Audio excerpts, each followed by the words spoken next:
Hi, my name is Louis Lim. I'm from 2P2. Okay, you'd like to ask the first question? What is your experience in current affairs? Okay, current affairs is a very fun topic because you get to you have your knowledge in the brain because you actually receive a lot of knowledge from all the sources of information like new media, newspaper, Time magazine, even your handphone. Like iPhone, you all of a sudden have an app that comes out for like like all of a sudden Straits Times Interactive or like something like that. So you get your news from there. And current affairs is my experience of current affairs is that you need to, of course, there's this assessment and you need to talk about a topic for current affair. Okay, so what do you feel about the assessment? Is it an easy or a hard topic? Okay. In my experience for current affairs, my current affairs assessment experience was that the teacher is actually very simple. The teacher will ask this question. For last year I'll be sitting with my partner, so there'll be two people and then there'll be a teacher in front. The teacher will ask a question, and the question was like, talk about a topic that you know or read about recently and your views or stance about the issue.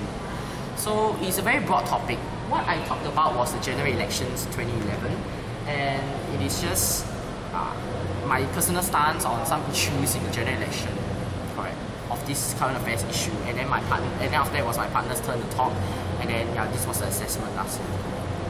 Okay, so stage fright, what is it? Okay, stage fright.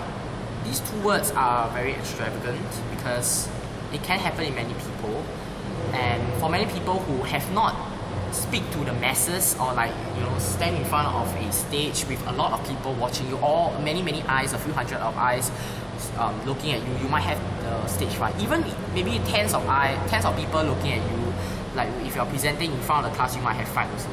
So it can be common, but it is actually quite easy to deal with. So firstly,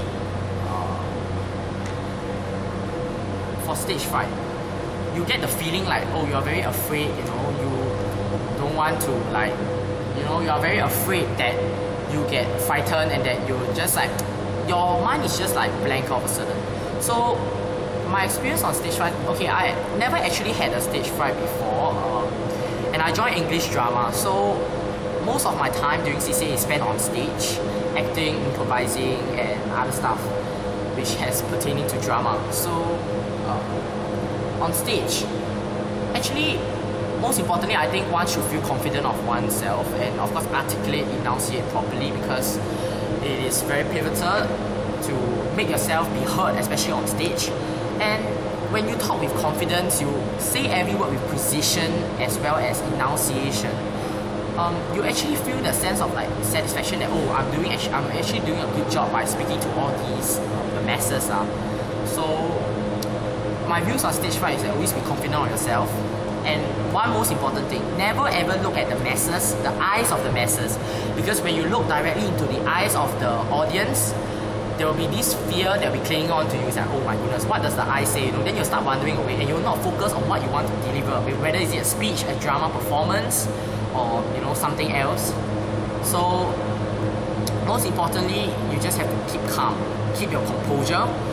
Don't ever look at their eyes. Of course, you have to maintain eye contact, otherwise the audience will feel that it's very boring and it will not be any. And of course, people will not like you because there's no eye contact. So you just look at their faces, but you just pretend to look at them by looking at their center of the forehead, and you don't look at their eyes, or you just look straight in the middle. So people won't actually know whether you're looking at them or not looking at them, but at least you're looking at the audience. And most importantly, you won't get this sort of stage fright and the fear that you usually have if you look at the eyes of the people. Right. What is your opinion on the whole subject and about the assessment? Because we need the explanation from a perspective of a student. Okay, from a perspective of a Sec 2 student in Hwa Chong, I feel that this current affairs assessment definitely is very meaningful. And it is also very applicable to our future because in the 21st century context, one of the 21st century skills is actually to have effective communication as well as to have the competency to be able to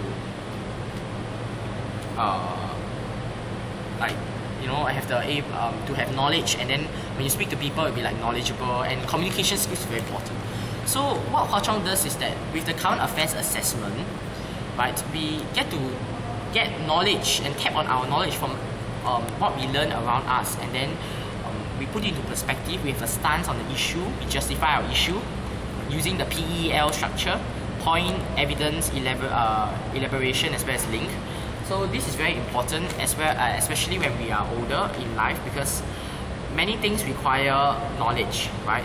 And especially when you speak with other people next time when you grow up, it's very important to have knowledge, because when you speak like with evidence, like, oh, you know, like for example, recently there's this Kong-hee case about embezzlement of funds. So if like, since these current affairs come into it will come into handy when you are old next time lah, because you have the habit of reading current affairs, and you actually will just again be more knowledgeable, and of course you have evidence. People, you know, next time when you argue maybe when you are at work, or maybe like next time if you are a lawyer or politician or anything else, you know, any professional job that you're holding, and you need to, you know, speak with the masses, with current affairs, it will come in very handy when you are stating evidence and trying to convince people to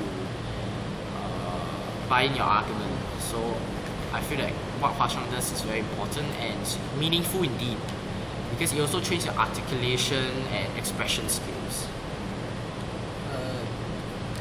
So how do you prepare for the assessment? There really isn't any mode of preparation. I think that most importantly, you need to keep abreast of what is happening around you, current affairs, and just all the knowledge that you learn from any media, or like, you know, any speeches that you recently saw on YouTube, or just anything. And maybe sometimes your parents tell you information, I don't know, but, and of course, yeah, most importantly, you also need to, like, you have to conceptualize your idea before you actually speak, because I think that time during Sec 1, we knew the question that the teacher is just going to ask you a topic, to choose a topic, then you just state your stance and your views on the issue lah. So there isn't any like specification on what you are expected to say. I mean, of course there is there isn't like expectation of like what you must say, but you decide yourself that will get you the marks. So I think preparation is just conceptualizing the idea, because you need to be succinct in your speech and not like, you know, going off topic, or worse still, not even there's no message you want to convey, or your stance is not clear. That's the most important thing. But most importantly, just believe in yourself. I think you should be okay. Okay, so fine. Lastly, are there any extra tips you can give to the students, Sec 1 who've never done the assessment before? Tips. Okay, I think that there really isn't like anything to worry about for current affairs. Just keep your composure, and especially when you're speaking to a teacher or your assessor, right? Just always just know what is your main point, and you always link back, and most importantly, just smile. So yeah, just stay happy lah. Yeah. Okay, thank you.